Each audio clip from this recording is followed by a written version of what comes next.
মাসুদ এই বিএনপি সরকারকে কি বিপদে ফেলার জন্য এখানে আছে নাকি সরকারকে সেবা দেওয়ার জন্য আছে?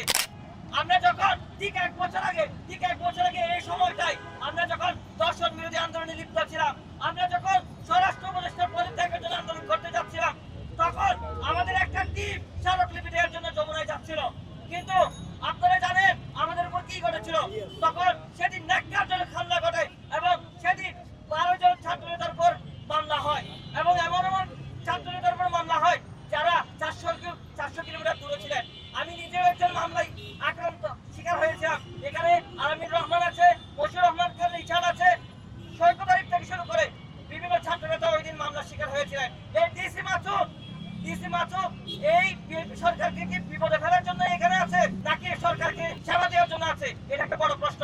বন্ধুগণ, আমরা দীর্ঘদিন ধরে বলে আসতেছিলাম পুলিশ আইন সংস্কার করতে হবে। ইন্টারিম গভর্নমেন্টের আমলে আমরা দিনের পর দিন আমরা এই আওয়াজ তুলেছি। আমরা দেখতে পেয়েছি পুলিশ আইন সংস্কারের জন্য একটা প্রস্তাব করা হয়েছে, কিন্তু আমরা দেখতে পাচ্ছি না এটা কোনো ধরনের বাস্তবায়নের কোনো ধরনের আমরা আশা দেখতে পাচ্ছি না।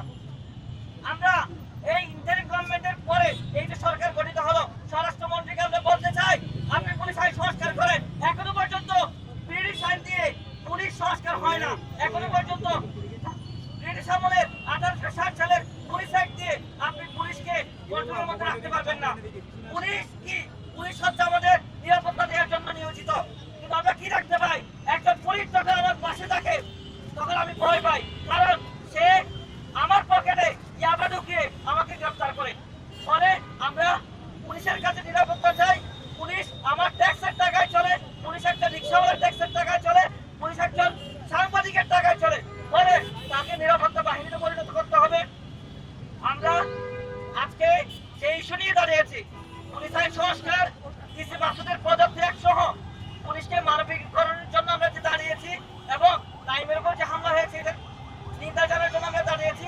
আজকে এখানে যারা উপস্থিত হয়েছিলেন সাংবাদিক বৃন্দ, বিভিন্ন ছাত্র সংগঠনের নেতৃবৃন্দ, আপনাদেরকে ধন্যবাদ।